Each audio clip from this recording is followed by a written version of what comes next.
આજનો વિષય પ્રકૃતિનું સંવર્ધન આપણા જીવનમાં અતિશય અનિવાર્ય છે. શાસ્ત્રી સ્વામી, દેવચરણ સ્વામી અને પ્રકૃતિના સંવર્ધનની આપણે વાતો કરશે. સર્વે વંદનીય પૂજનીય સંતો, વિદ્વાન ભૂદેવો અને આપ સમસ્ત હેતાળ હરિભક્તોને હેતપૂર્વક જય સ્વામિનારાયણ. મારા માટે થોડો વિષય આમ ગંભીર છે, એટલો સરળ નથી. કારણ કે જે વાત છે ને એ સીધી જ આપણા ઉપર આવે એવી છે. કેટલીક વાતો એવી હોય કે આપણે સાંભળવાની હોય અને રાજી થવાનું હોય. હમણાં વક્તા આપણને કથા સંભળાવતા હતા. મહારાજ ભુજમાં આવ્યા અને ભુજના ભક્તોએ મહારાજનું સ્વાગત સમય કર્યું, ઉત્સવ થયો વગેરે વગેરે. એમાં આપણું તો કઈ આવ્યું નહીં, સાંભળીને આનંદ કરવાનું આવ્યું. આ વાત છે ને એ અતિ ગંભીર છે. એનું કારણ એ છે કે આજે આપણે એનું પરિણામ ભોગવી રહ્યા છીએ.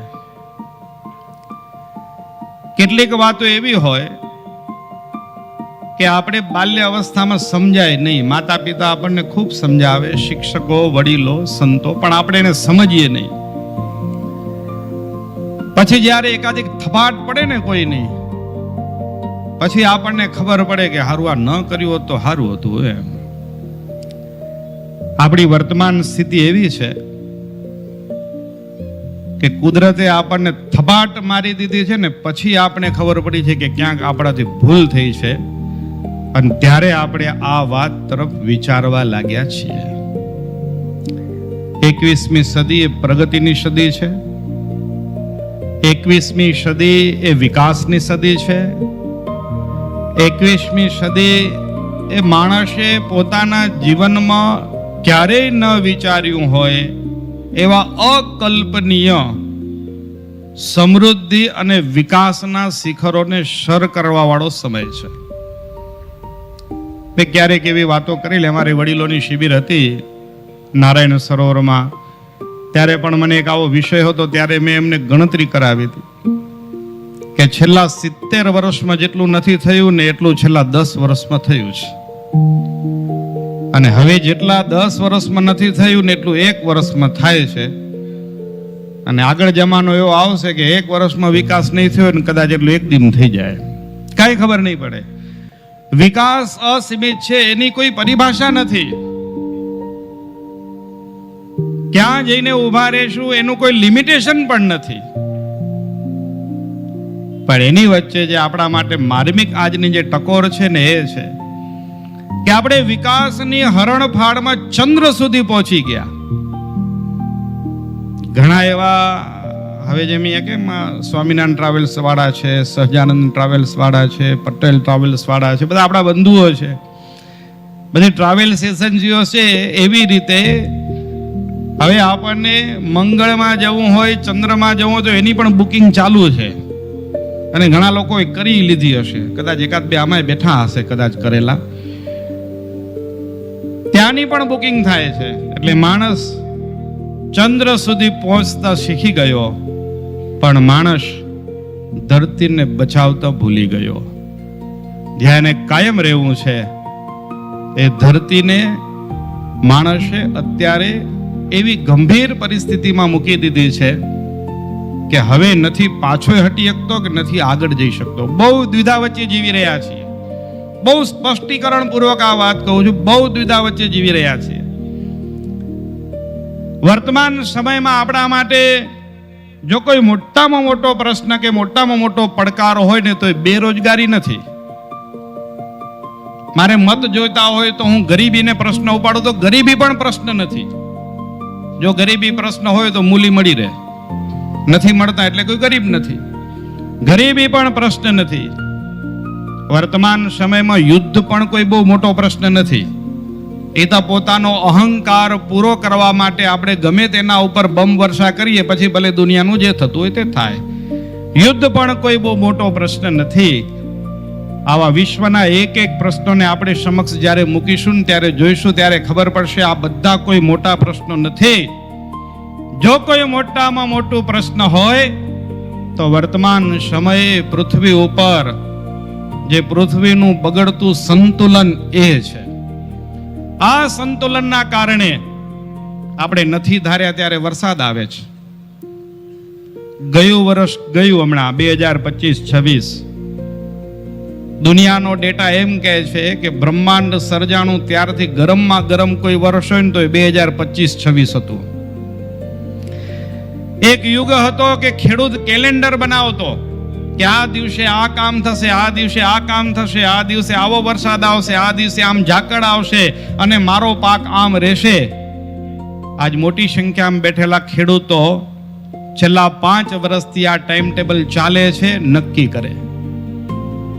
આની પાછળનું કારણ બીજું કોઈ નથી, અતિ દુઃખ અને એકદમ જવાબદારી પૂર્વક આ પરિસ્થિતિ સર્જાણી છે ને એની પાછળનું કારણ હું અને તમે, આપણે બધા જ છીએ, બીજું કોઈ નથી.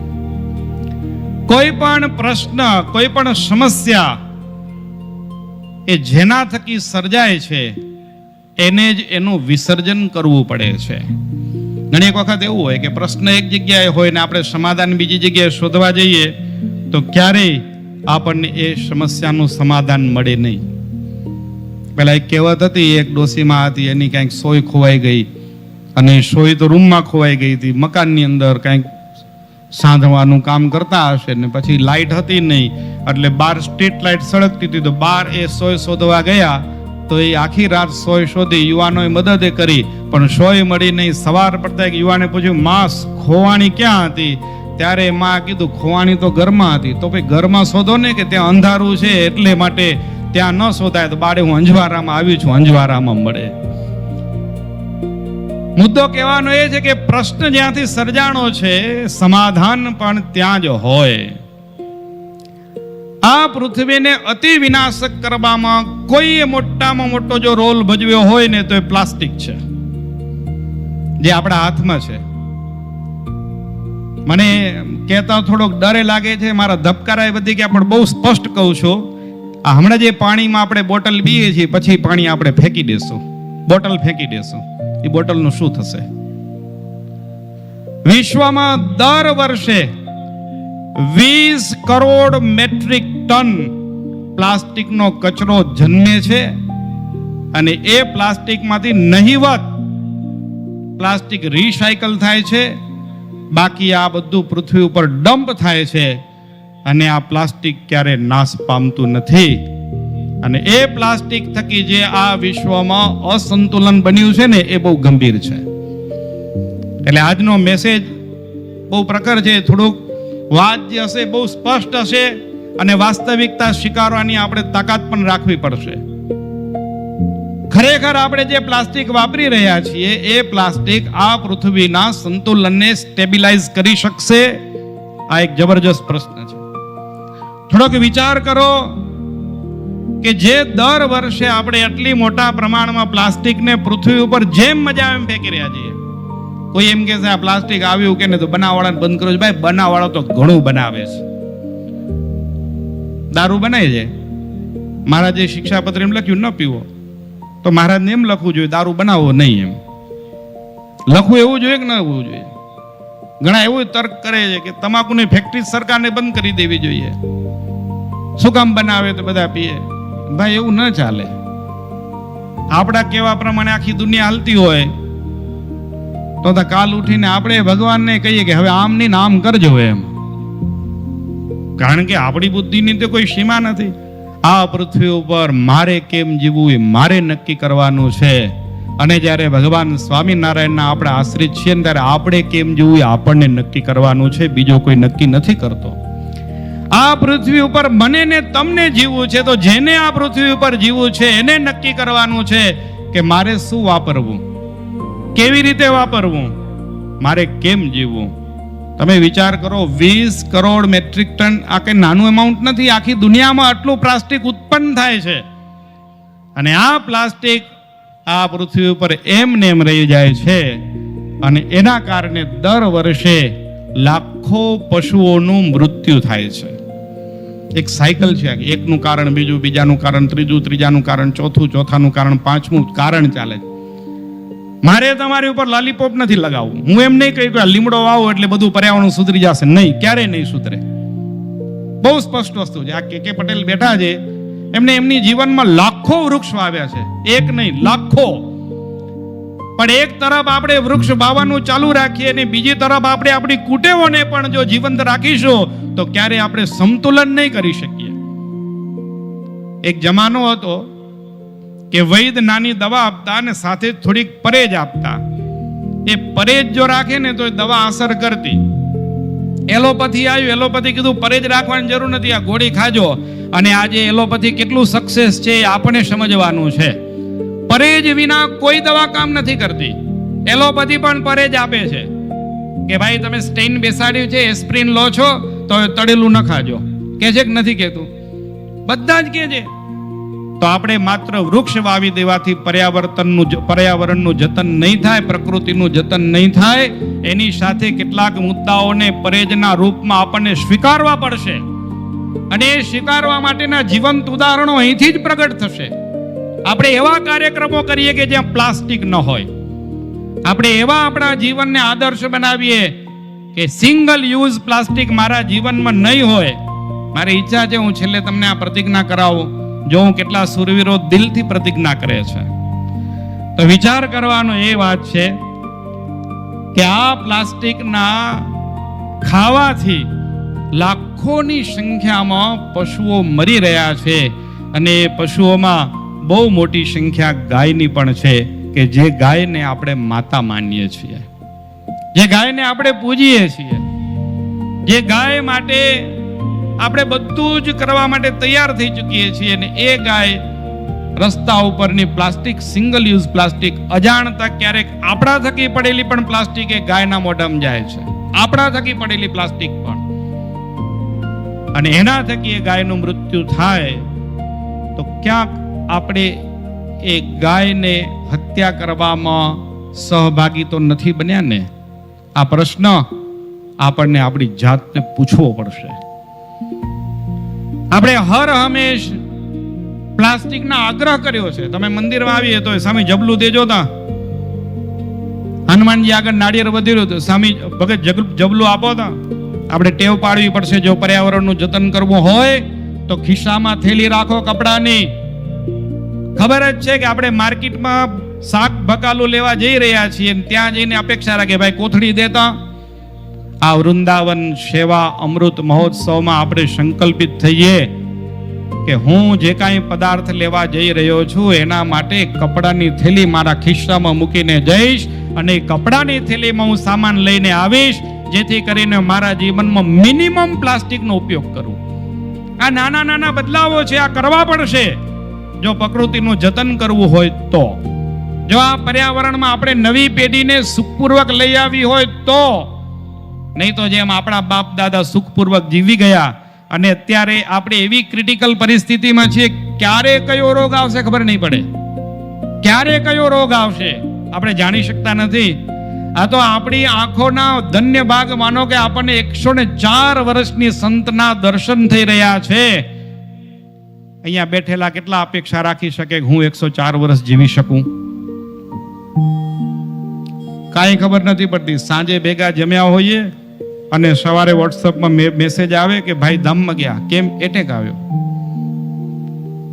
એટેક આવ્યો. ઘણાને એવું લાગે કે આ એટેક છે ને એ બહુ સારી નવી આઈટમ છે, ફટ દઈને પતી જાય, જાન છૂટી એમ 1 મિનિટમાં.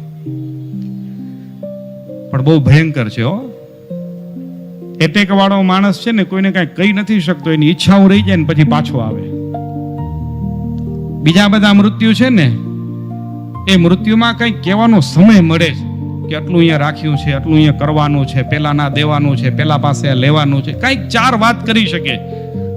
આ માણસ કઈ વાત નથી કરી શકતો. અને જ્યારે ઈચ્છાઓ અધૂરી રહી જાય છે ત્યારે શાસ્ત્ર એમ કહે છે એની ગતિમાં ફેર પડે છે. એટલે આપણે એટેકના ભોગ નથી બનવાનો. એટલા માટે આજનો આ કાર્યક્રમ છે. તો ગાય માતાનું જો રક્ષણ કરવું હોય, ગાય માતાનું જો જતન કરવું હોય, તો આપણે પ્લાસ્ટિકનો ત્યાગ કરવો પડશે. આપણે પ્લાસ્ટિકને તિલાંજલિ આપવી પડશે. એ મંદિર હોય, અન્ય મોટી સંસ્થાઓ હોય, જે કોઈ પણ કાર્યકર્તાઓ ધરતા હરતાઓ હોય ને, એને આ પ્રશ્ન ઉપર 100% વિચાર કરવો પડશે. ઘણીક વખત એવું થાય કે આ બહુ ઈઝી છે, આપણે એટલા ઈઝી થઈ ગયા છીએ ને કે પાછળ એટલી બધી ગંદકી મૂકી જઈએ કે લોકો પાછળ આપણા મનમાં એમ કહેતા આ લોકો શું કર્યું એમ. એટલે આપણે ઈઝી ફ્લોની અંદર આપણા ભવિષ્યને બગાડી રહ્યા છીએ. દાખલા તરીકે પહેલાની ખેતી હતી એ થોડીક શ્રમિક હતી. હવે આપણે શ્રમ ઓછો પડે એટલા માટે આપણે પેસ્ટિસાઇડ્સ અને રાસાયણિક ખાતરો તરફ વળ્યા, અને આટલા વર્ષો પછી આજે રાસાયણિક ખાતર વાપરવા વાળો ખેડૂત પણ કહે છે કે આનાથી જમીન બગડે છે, પણ કરી શું? હાકલો ને આ. થોડોક તો વિચાર કરો ભાઈ, જે ખાઈએ છીએ ઝેર જ છે, તેમ છતાંય ખાઈએ છીએ, તો એનાથી વધારે ગાંડો માણસ દુનિયામાં ગોતો ક્યાંથી? હવે મને ખબર જ છે કે હું અહીંયા પડ્યા પછી છોલાવાનો છું ને ઢીમણા થવાના છે, તેમ છતાંય હું પડું ને છોલાવું, તો હવે એને બુદ્ધિશાળી ગણવો? કેવો ગણવો? આ પ્રશ્નો એટલા ગંભીર નથી કે જેટલા આપણે ગંભીરતાથી લીધા છે. આ પ્રશ્નો એટલા સરળ છે કે આપણે એમાંથી બહાર આવી શકીએ, પણ મનની અંદર આપણને ઈચ્છા નથી બહાર આવવાની, એટલા માટે આપણે બહાર આવતા નથી. જેવી રીતે ભગવાનના ધામમાં જવું સરળ છે, આ બધા જ સુલભ ઉપાયો આપણી સમક્ષ છે, પણ તેમ છતાં જીવની એવી અવડાઈ છે કે ભગવાનના ધામમાં રહ્યા છતાં એ ભગવાનનું ભજન કરી શકતો નથી. જેવી રીતે મંદિરે ઓટલે આવીને ગામ ગપાટને મારી તારી જ કરતા હોય, એ મૂર્ખ જેવા છે ને એવા મૂર્ખ એ લોકો છે કે જે સમજે છે કે આ ઝેર થકી ધરતી માતાનું અધપતન થઈ રહ્યું છે, ધરતી બંજર થઈ રહી છે, તેમ છતાં ઝેર નાખે છે ને, એવા જ મૂર્ખ કહેવાય. થોડી કઠોર હશે, પણ વાસ્તવિકતા વાળી વાત કરું છું આપણી સમક્ષ, કારણ કે આજે પ્રકૃતિ જતનનો વિષય છે. જે ગાય પ્લાસ્ટિક ખાઈને મૃત્યુ પામી રહી છે, એ ગાય આપણને ગોબર અને ગૌમૂત્ર આપે છે, અને એ ગોબર અને ગૌમૂત્ર એ આ પૃથ્વીનું કુદરતી ખાતર છે. એનાથી જમીન ઉર્વરાવાળી બને છે, એનાથી ખેતીનો ખર્ચ ઘટે છે, એનાથી ઉત્પાદન પૌષ્ટિક એટલે કે ન્યુટ્રિશન વેલ્યુ વાળું ફૂડ ઉત્પન્ન થાય છે. અને એ ખોરાક જેને ખાધો છે ને, એ આ સંતો 104 વર્ષનું જીવન જીવી શકે છે. આપણે એવો ખોરાક નથી ખાધો, એટલા માટે આપણી પાસે એવી કોઈ કલ્પના રહી નથી. પાછા આવી શકાય, સમય છે, આપણે પાછા આવવું જોઈએ. એ આરોગ્ય બચાવે છે, એ આપણા માટે ઘણું બધું કાર્ય સરળ કરી શકે છે. આ વૃક્ષ, આ ધરતીની હરિયાળી એ ત્યારે જ સંભવ બની શકશે જો આ પૃથ્વી ઉપર ગાય માતાનું ગોબર અને ગૌમૂત્ર હશે. તો ગોબર અને ગૌમૂત્રના વિકલ્પ સિવાય આ પૃથ્વીને ફરીથી નવપલ્લવિત કરવા માટે કોઈ બીજું તત્વ નથી, કોઈ બીજું રસાયણ નથી, કોઈ બીજું ખાતર નથી.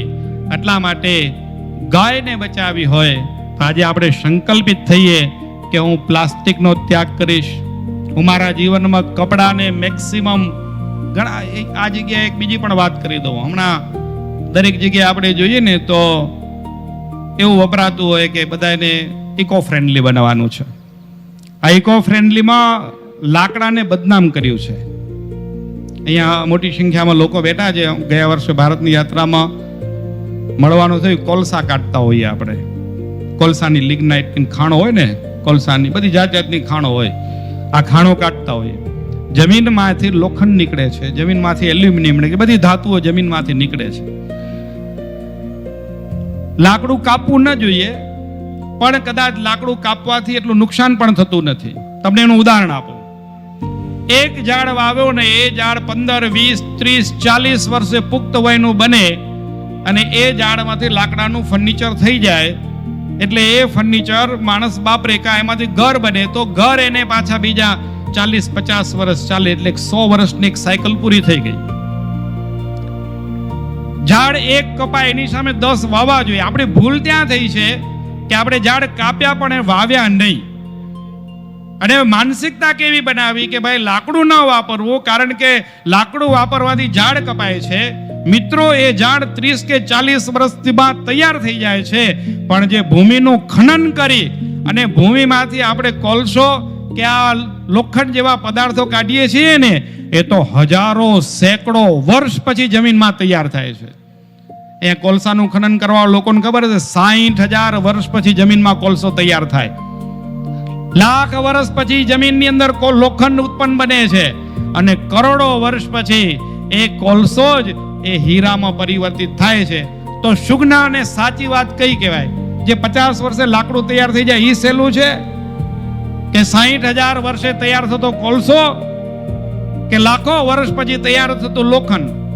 નંબર 2, સારામાં સારી વસ્તુ કઈ? તો એ જે સમય ઉપર પાછું પરિવર્તિત થઈ જાય, એટલે લાકડાનો નાશ થઈ શકે. લાકડું ઉધી ખાઈ જાય, બાદ ખતમ. લાકડું બળી ગયું તો રાખ બની, એ પણ શ્રેષ્ઠ ખાતર. લાકડાનો વિકલ્પ છે. લાકડું નાશ પામે છે. આપણે ઉત્પન્ન કરેલા પદાર્થોને પણ નાશ થતા વાર લાગે. લોખંડ કટાય, પણ કટાતા જિંદગી જાય, અને કટાઈને ત્યાં સુધી બીજા 5 જણાને કટાવી નાખે. તો આ પણ આપણા મગજની અંદર બહુ સ્પષ્ટ કોન્સેપ્ટ રહેવો જોઈએ કે એક વખત બનેલો કાચ એ રેતી કેટલા વર્ષો પછી બની છે, અને રેતીમાંથી કાચ કેટલા વર્ષે આવ્યો છે, અને એ કાચને નાશ કરવો કેટલો શક્ય બની શકે. એટલો ઇકો ફ્રેન્ડલી ની અંદર આ વાત આવે છે. તો આ વાત પણ આપણા મગજની અંદર બહુ સ્પષ્ટ હોવી જોઈએ કે દુનિયામાં સૌથી વધારે કોઈ ઇકો ફ્રેન્ડલી હોય ને તો લાકડું છે, લોખંડ નથી, પ્લાસ્ટિક પણ નથી, ગ્લાસ પણ નથી, માનવ સર્જિત કોઈ પણ ધાતુ નથી. આ એક લાકડું એવું છે કે જે 100% ઇકો ફ્રેન્ડલી છે.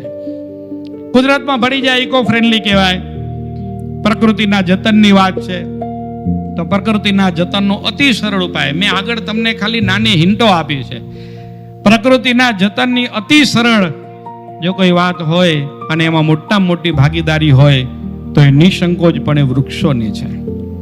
વૃક્ષોમાં આજ ખાસ આ નીમતરુ ભગવાન સ્વામિનારાયણને અતિ પ્રિય. દાદા ખાચરના દરબારમાં લીમડાનું વૃક્ષ હતું, અને લીમડાના વૃક્ષને નિમિત્ત બનાવીને ભગવાન સ્વામિનારાયણ 30 વર્ષ સુધી ત્યાં રહ્યા. મહારાજને વૃક્ષો કેટલા પ્રિય હતા એની વાતો વક્તાશ્રીઓએ કરી છે. મારે વૃક્ષો શું આપણને આપે છે એની 2 વાત કરીશ. પરોપકારાય ફલંતિ વૃક્ષાઃ. સંસ્કૃતમાં સુભાષિતોમાં આવી એક ઉક્તિ પણ છે કે વૃક્ષો પરોપકારને માટે ફળે છે, ફૂલે છે. એટલે એક સાધુની ઉપમા વૃક્ષને આપી છે કે આ પૃથ્વીનું સંતુલન વૃક્ષો વિના શક્ય નથી. કારણ કે વૃક્ષો આપણને સૌથી પહેલી બાબત ઓક્સિજન આપે, નંબર 2 છાંયો આપે, નંબર 3 એ વરસાદી વાદળોને પોતા તરફ ખેંચી લાવે, નંબર 4 વૃક્ષો પક્ષીઓને મકાન આપે, ઘર આપે. આપણે ઝાડ કાપી નાખ્યા અને પછી ઘરની આગળ ડબલ ટીંગાડે કે પક્ષી માળા અહીંયા કરે. આ તો એના જેવું છે કે તમારું ઘર લઈ લીધું ને પછી એક નાનકડો ટેન્ટ બનાવી દીધો, હવે તમે અહીંયા રહો. ખરા અર્થમાં પક્ષીઓનું ઘર ઝાડ છે. જો તમને અતિ ઈચ્છા હોય ને તો એક વૃક્ષ વાવો કે જ્યાં પક્ષીઓ માળા કરે. વૃક્ષો ધરતીનું તાપમાન ઘટાડે છે. જે અત્યારે ગ્લોબલ વોર્મિંગનો જબરજસ્ત મોટો પ્રશ્ન છે કે જેને લઈને ગ્લેશિયરો ઓગળી રહ્યા છે. આ જો ધરતીના તાપમાનને, કાર્બનને જો લેવલ કરવું હોય તો એના માટેનું વૃક્ષ છે. અને સૌથી શ્રેષ્ઠ ને મોટામાં મોટી વાત, વૃક્ષ માણસને માનસિક શાંતિ આપે છે. તમે ધ્યાન કરો મંદિરમાં, તમે ધ્યાન કરો ઘરમાં, તમે ધ્યાન કરો ગૌશાળામાં, અને ધ્યાન કરો એક વૃક્ષ નીચે. ઘણો ફરક પડશે. એનો અનુભવ આપ જાતે કરશો, બીજા કોઈ નહીં કરી શકે. આપ જાતે વૃક્ષ પાસે જજો અને ત્યાં માનસિક શાંતિ કેટલી પ્રાપ્ત થાય છે એનો આપણે અનુભવ કરી શકીએ એવી બાબત છે. એક વૃક્ષ પોતાની પરિપક્વ અવસ્થામાં, એટલે કે ઝાડ 5 વર્ષ 10 વર્ષનું જે ઝાડ થાય, 1 વર્ષમાં 120 કિલો ઓક્સિજન આપે છે. 1 કિલો ઓક્સિજનની શું વેલ્યુ છે એ તમે હોસ્પિટલમાં જાઓ ને ત્યારે ખબર પડે. એક ઝાડ ધરતીનું પુખ્ત વયનું ઝાડ, વૃક્ષની વાત સમજો ને એટલે તમે સમજી લેજો. આપણે માણસમાં છોકરાને ન માનીએ કોઈ દિવસ. માણસ એટલે નિયરલી 30 થી 50 વર્ષની ઉંમરનો માણસ કહેવાય. એવી ને એવી રીતે વૃક્ષ કેને માનવાનું તો જે પુખ્ત હોય એનું વૃક્ષ હોય. એટલે વૃક્ષ બધા એની ઉંમર અલગ અલગ હોય, પણ મિનિમમ 5 વર્ષથી મોટું જે ઝાડ એને ઝાડ કહેવાનું. આને ઝાડ નહીં કહેવાનું, આ છોડ છે હજી. તો એક ઝાડ આ પૃથ્વી ઉપર 2 થી 3 ડિગ્રી તાપમાનને નીચું કરી શકે છે. હમણાં ઉનાળો ચાલે, આ વાત માંડવીના હરિભક્તોને વધારે લાગુ પડે. તમે વાડીમાંથી નીકળો ને માંડવી આવો એટલે કેવો તડકો લાગે, ફરક પડે કે ન પડે? અને એમાં માંડવીની શું મૂકી દો, ભુજ જાતા હો અને રસ્તામાં કેવો ફરક પડે. અને અહીંયા કેટલાય હશે એવા, અને ખબર પડતી હશે કે જ્યારે આપણે ભુજ આવતા જતા ત્યારે આસંબિયા જખણિયા વચ્ચે લીમડા વડલા હતા, અને વડલા નીકળી ગયા પછીનું વાતાવરણ ને વડલા પહેલાનું વાતાવરણમાં ફરક પડે કે નથી પડતો? માંડવી આવી એટલે જખણી આવી એટલે આખું વાતાવરણ ચેન્જ હતું. અને હવે વાતાવરણના ચેન્જનો બદલાવ આપણે અનુભવી શકતા નથી. એની પાછળનું કારણ આપ સમજી શક્યા હશો.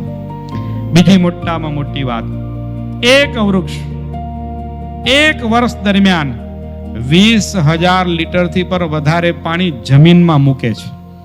કે પાણી, જે જમીનમાં પાણી મૂકવા માટે આપણે ચેક ડેમ બનાવીએ, રિચાર્જ બોર કરીએ, કેટલી બધી સરકારની સ્કીમો લઈ આવીએ, પછી લોક ભાગીદારી કરીએ, દાતાઓ કરીએ અને કેટલું પાણી જમીનમાં ઉતારી શકીએ, એ એક ઝાડ 20,000 લીટર પાણી એ જમીનમાં ઉતારવાની એની પાસે ક્ષમતા છે. ખાસ વાત આજે લીમડાની છે. તો લીમડો તો એક ઔષધીય વૃક્ષ છે. જો લીમડાની જ વાત કરું તો લીમડો હવા શુદ્ધ કરે છે. લીમડો માખી મચ્છરને દૂર રાખે છે, પોતાની બાજુમાં આવવા દેતો નથી. લીમડામાં જમીન સુધારવાનો એક પોતાનો નેચરલ ગુણ છે. તમે જુઓ, આપણે ચોમાસાના દિવસો હોય ને વાડીમાં તમે હો તો હવે રિપ્લિમેન્ટ, મોસ્કિટો રિપ્લિમેન્ટ બધા હવે આવ્યા. આથી પહેલા આપણે શું કરતા, તગારામાં થોડા કોલસા મૂકીને ઉપર લીલા લીમડાની ડાળખીઓ મૂકી દીધો, તેના ધુવાડાથી માખીઓ ભાગી જતી, મચ્છર ભાગી જતા. આ બધું તમે કરી ચૂક્યા છો. તો એક રીતે જોવા જાવ તો મોસ્કિટો રિપ્લિમેન્ટમાં લીમડો ધી બેસ્ટ છે. બીજી એક બાબત, કચ્છ માટે લીમડો શ્રેષ્ઠ શા માટે? આ લીમડો એક એવું ઝાડ છે કે જે ઓછા પાણીમાં પણ ટકી જાય. એને વધારે પાણી નથી જોઈતું. ઓછા પાણીમાં પણ ઘેઘુરતાથી આ લીમડો ટકી શકે છે. અને શ્રેષ્ઠતમ વાત લીમડાની એ છે કે લીમડો 24 કલાક ઓક્સિજન આપે છે. એનો પુરાવો હું એક નાની સત્ય ઘટના કહી. અમારા અહીંયા સ્વામી બેઠા છે, શાંતિ સ્વરૂપ સ્વામી. કોરોનામાં સ્વામી એડમિટ હતા, ઓક્સિજન લેવલ એમનું બહુ ડાઉન હતું. જગદીશભાઈ હલાઈના દવાખાને જતા અને આઈસીયુમાં હતા. ને બાજુમાં આઈસીયુ તે વખતે બધા આપણે જાણીએ છીએ, એક પછી એક બાજુમાં જ ખાટલા હોય. સ્વામીને આઈસીયુમાં દાખલ કર્યા, કોઈને બાજુમાં રહેવા મળે નહીં. અને ત્રીજા દિવસે તમારા માંડવીના જે માજી બાજુમાં તો જતા રહ્યા. હવે તમે સૂતા છો, ઓક્સિજન લગાવીને સૂતા છો, કોરોના છે, ચારે બાજુ એમ વાતાવરણ છે કે જે કોરોનામાં આવે એ મરવાના, હવે પાછા કોઈ ઘરે આવવાના નથી. એમાં 3 દિવસ થઈ જાય ને તમારી બાજુવાળા એક જતા રહે એટલે આપણે શું થાય? હવે આપણો વારો. આ સહજ છે, એ તો જેને અનુભવી છે એને ખબર છે. પછી ધીરે ધીરે વળી માનસિક સ્થિર કર્યા. અને ત્યાં એવું હતું, એમ એક માણ જાય તો બીજો ફટડીને આવી જાય, વારે ન લાગતી. એટલે ત્યાં વળી પાછા બીજા એક ભાઈ આવે, એ માંડવીના જ યોગાનું યોગ, તે એ 2 દિવસમાં જતા રહ્યા. અમે 8 દિવસ રહ્યા અને 8 દિવસમાં 3 કેસને બાજુમાંથી જતા જોયા. સ્વામી નક્કી કર્યું કે આપણે ધામમાં જાવું પણ મંદિરમાં, હોસ્પિટલમાં નહીં. હવે કેમ કરવું? અમે એને ગુરુકુળ લઈ આવ્યા. બાયપેપ લગાવેલું હતું. ત્યારે એમનું ઓક્સિજન લેવલ 78-80 આ રેન્જમાં ચાલતું હતું. અમે એક દિવસ એમને રૂમમાં રાખ્યા. બીજા દિવસે અમે બહાર લઈ આવ્યા. તપોવન ધામમાં ક્યારેક આવો તો બારે ચોકમાં જ લીમડો છે, એ ચોકમાં લીમડાના ખાટલા નીચે મૂક્યા. 2 કલાક બાયપેપ હતું. ત્યાર પછી એમને ક્યારે બાયપેપ લગાવ્યું નથી. ને આજે આપણી સમક્ષ બેઠા છે. આ લીમડાની તાકાત છે. લીમડો ઓક્સિજન આપે એનું આ જીવંત ઉદાહરણ તમારી સમક્ષ છે. હું નામજોગ વાત કરું છું. અને એના ડોક્ટરે જગદીશ હાલાઈ હતા. એની પાસે રિપોર્ટ લેશો તો એ પણ તમને આ વાત કરશે. લીમડાનો ખૂબ મહિમા છે.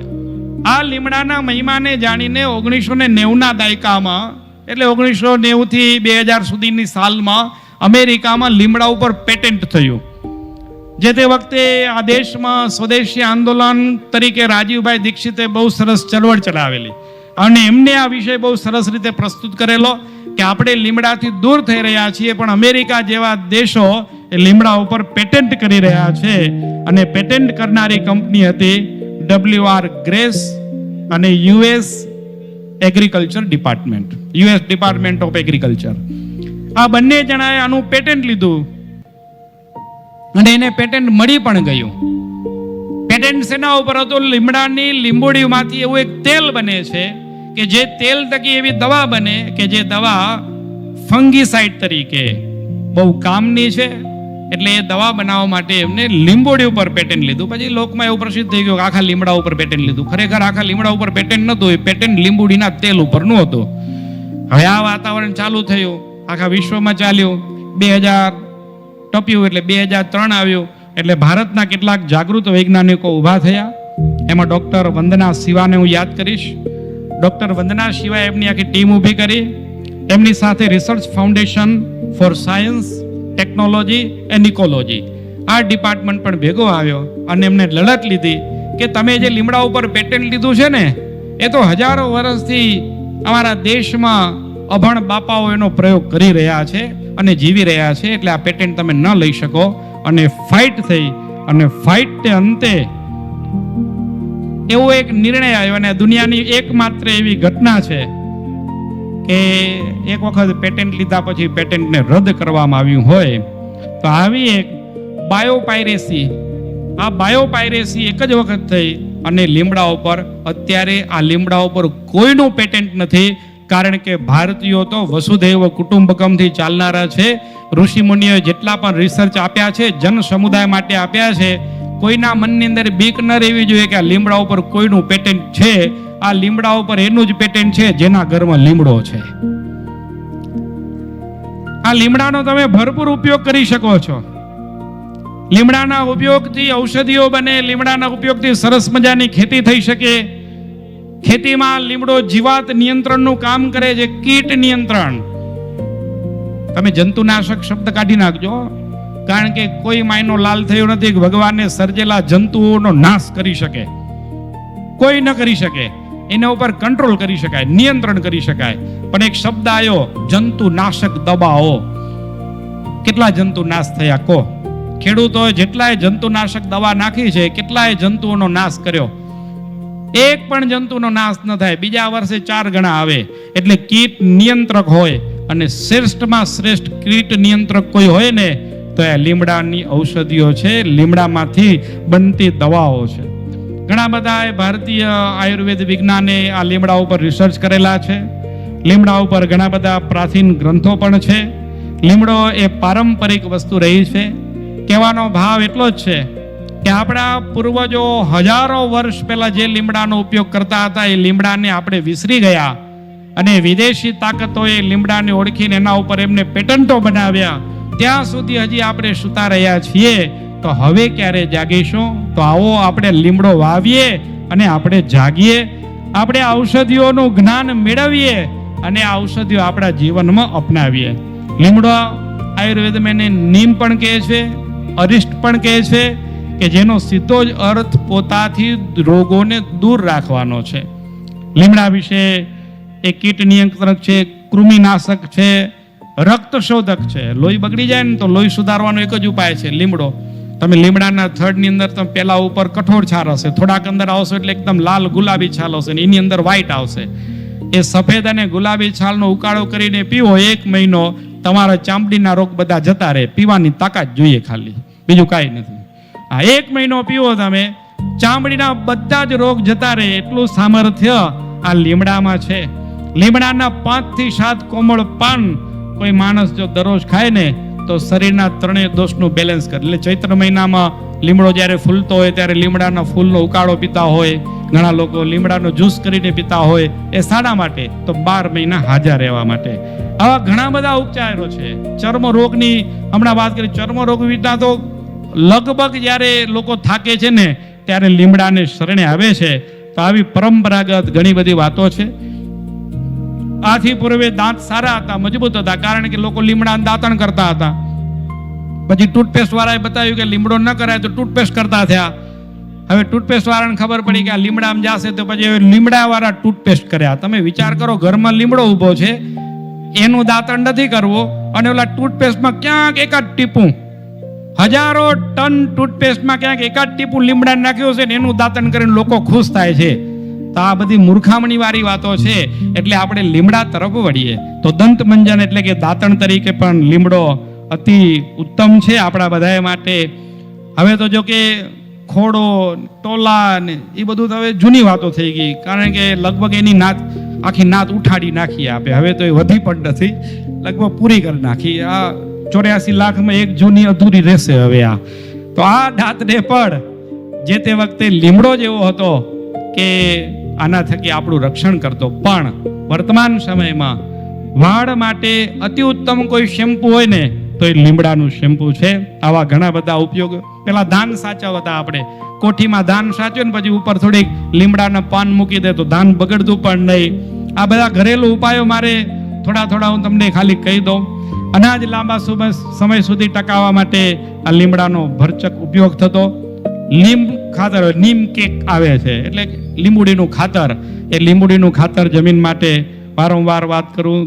આવા ઘણા બધા ઉપાયો લીમડાના છે કે જે તમે અજમાવી શકો છો. આપણા પૂર્વજો પાસે પહેલા બહુ મોટી મોટી હોસ્પિટલો નહોતી. શા માટે? એના આંગણામાં લીમડો હતો. હવે આપણે હોસ્પિટલો વાળા થઈ ગયા. શા માટે? લીમડો નથી એટલે. જેને દવાખાને ન જવું હોય શું કરશે? તમને પૂછું ભાઈ, જેને દવાખાને ન જવું હોય, કે પટેલ તમે રાજી છો ને? નહીં તો કે પટેલ કે હોસ્પિટલ કોઈ નહીં આવે. પણ કે પટેલની મનની ભાવના એવી છે કે તમે હાજર રહો, તમે તાજા રહો, તમે માજા રહો, અને ક્યાંક અટકો ત્યારે આવો. અટકો ત્યારે આવો. વર્તમાન સમય એવો છે, હોસ્પિટલની જરૂર છે, પણ આપણે એવા બનીએ કે આપણે હોસ્પિટલમાં ન જઈએ તો દાતાઓને પણ એમ થશે કે ના, સ્વાસ્થ્ય સૌથી પહેલું જરૂરી છે. તો મારી આપ સૌને કરબદ્ધ પ્રાર્થના છે, એક વિનંતી છે કે આજે આ બધા લીમડાના વૃક્ષો મળશે એટલે આયોજક સંતોને હૃદયપૂર્વક હું અભિનંદન પાઠવું છું ને ધન્યવાદ પાઠવું છું કે એમને એક આ સરસ મજાનો પ્રસંગ કર્યો. આ લીમડો તો તમે લઈ જશો ને વાવશો અને એને મોટો કરશો, આ નિર્વિવાદ વાત છે. કારણ કે તો જ આપણને આ ઉત્સવ યાદ રહેશે, આ પ્રસંગો બધા યાદ રહેશે. પણ એની સાથોસાથ આપણે એક બીજો પણ સંકલ્પ કરીએ કે હું મારા જન્મ દિવસ નિમિત્તે એક વૃક્ષ વાવીશ. કોઈ પણ એક વૃક્ષ વાવીશ. મારા જન્મ દિવસ નિમિત્તે હું અવશ્ય એક વૃક્ષ વાવીશ. આવો સંકલ્પ કરી શકો? તમને પૂછું, કરી શકો? ઘણા મને એમ પૂછે કે અમારા ઘરમાં જગ્યા નથી. હા, એ વાત સાચી, તમારી પાસે જગ્યા નથી, પણ આ ધરતી આખી બાપની છે. તમે ગમે તે ઝાડ વાવો, કોઈ તમને ના ન પાડે. આપણે દાન કરવું છે તો પરદેશ મૂકીના દેશમાં આવી શક્યા, તો જેને ઝાડ વાવવું હોય ગમે તે વાવી શક્યા. કે પટેલ બેઠા છે ને, દરિયા કાંઠે ઝાડ વાવે, દરિયા કાંઠે, દરિયા ઉપર ઝાડ વાવ્યા છે. માણસ જ્યારે ધારે ત્યારે શું ન કરી શકે? આ નથી ને તે નથી ને તો બધા બહાના છે. એટલે બાનાબાજી છોડીને જો જીવવું હોય, જો સાજા રહેવું હોય, આવનારી પેઢીની ગાળો ન ખાવી હોય, આપણા સંતાનોને સ્વસ્થ રાખવા હોય, તો આવો આપણે વૃક્ષારોપણ કરીએ. અને વૃક્ષારોપણના બાનામાં શું? તો હું મારા જન્મ દિવસ નિમિત્તે એક ઝાડ અવશ્ય વાવીશ. આપણે કરીએ, બીજો કરે ન કરે મૂકી દો, આપણે કરવાનું છે. હું કરીશ, બીજાનું જે થતું હોય. નંબર 2, કદાચ કોઈ કારણવશાત ઝાડ કાપવું પડે, આમ ઝાડ ન જ કાપવું જોઈએ, પણ કદાચ ક્યાંક ઝાડ કાપવું પડે. આ ઘણી વખત એવું થાય હો, આપણા આંગણામાંથી બધા ઝાડ સાફ કરી નાખી, કાપી નાખીને ભાઈ બીજાને કઈ ભાઈ થોડાક ઝાડ વાવજો તા, એ ન ચાલે. ઘરની આગળ ઝાડ હોય ને તો ઘરની આયુષ લાંબી થાય છે. એ સીધું સનલાઇટ થી પ્રોટેક્ટ કરે છે. ઘણાને આપણે કેમ તો ઘરનું એલિવેશન ખરાબ થઈ જાય. અરે વાલા, એલિવેશન ખરાબ નથી થતું, એલિવેશન સારું લાગેલું. જેટલું ઘરની આગળ ઝાડ હોય છે ને એટલું એલિવેશન સરસ લાગે. તમે અનુભવ કરી જોજો. ઝાડની આગળ એક ઘણા એવી રીતે કાપી નાખે, પછી રોજ સવારે બાયમણું ને હંજવારો કાઢવો પડે, સાફ કરે કે ઝાડમાં તે પાંદડા ખરે. એટલે મારા આ બધા બહાના છે ભાઈ. આપણે એટલા આળસુ બની ગયા કે ઝાડ ઉપરથી ખરતા પાન પણ આપણે પોષાતા નથી. તો આગળ જતા દિવસ એવો પણ આવશે કે ઝાડ ઉપરથી ખરતી નોટું આપણે ઉપાડવા નહીં જઈએ. આપણે એમ માનવું પડશે આ પૃથ્વીને કોઈ આલ્કલાઇન કરી શકે એવું હોય ને તો એ વૃક્ષ છે. અને એ વૃક્ષ પ્રત્યે આપણને ક્યાંક નફરત થઈ ગઈ છે. એટલે આપણે આ વિકટ પરિસ્થિતિમાં આવીને ઊભા રહ્યા છીએ. તો મારી કરબદ્ધ પ્રાર્થના કે એક વૃક્ષ આપણે આપણા જન્મ દિવસે વાવીશું. કદાચ જરૂર પડી ઇમરજન્સીમાં ને આપણે ઝાડ કાપવાનું થાય તો એક ઝાડ કાપીશું તો 10 ઝાડ વાવીશું. આવા આપણે સંકલ્પ કરીએ. કારણ કે આપણે એવું પૃથ્વી ન જોયું. ત્યાં યુવાનો બેઠા છે, ઘણા આ બધી વાતો સાંભળીને મોબાઈલમાં વોલપેપર રાખશે, ગ્રીન વોલપેપરો મોબાઈલમાં. તો ભાઈ મોબાઈલમાં વોલપેપર રાખે કોઈ દિવસ પૃથ્વી ગ્રીન થતી નથી. ઘણા એવા હશે કે પોતાના સોશિયલ મીડિયામાં પોસ્ટ કરશે, એક છોડ માં કે નામ. અરે ભાઈ, પોસ્ટ કરવાથી નથી પડતું, માં કે નામ વાવવો પડે છે. તો આપણે ધરતી ઉપર ઘણા ખેડૂતોને પ્રાર્થના કરીશ કે પાક લેવાની લાઈનમાં સેઢા પાડા ઉપર રહેલા ઝાડવાઓ કાપી નાખ્યા છે. સેઢા ઉપર રહેલા ઝાડવાઓ આપણે કાપી નાખ્યા છે. શેના માટે? કે એ ઝાડવો છાંયો કરે ને પાક ઓછો થાય. એ પણ ક્યાંક આપણી મૂર્ખામણી ભરેલું પગલું છે. તો આવો આજે આપણે બધા સંકલ્પ કરીએ. તમે બધા મારા ભેગા બોલશો? ઊભા થાવ. ઘણી વાર થઈ ગઈ બેઠા. ઊભા થાવ તો વાહ.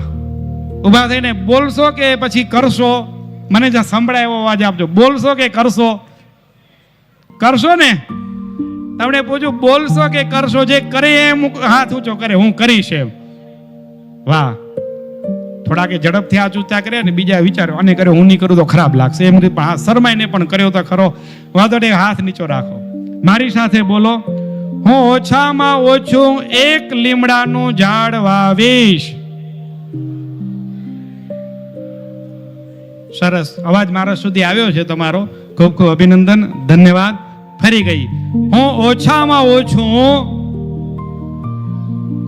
એક લીમડાનું ઝાડ વાવીશ.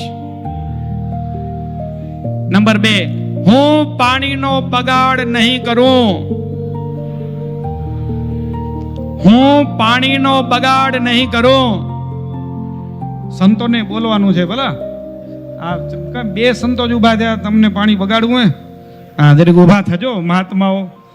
गुरु जी आपको भी मैं करबद्ध प्रार्थना कर रहा हूँ. ये संतो मार्गदर्शक है. अगर संत ऐसा करेंगे तो पूरी दुनिया ऐसा ही करेंगी. એટલે બધાય આપણે સંતો ઝાડ વાવશું. હો એમ કાપ્યા હોય તો ફરી વાવશું, પણ ઝાડ વિનાનું આ પૃથ્વીને હવે આપણે રહેવા દેવી નથી. આવો ફરી બોલીએ હવે.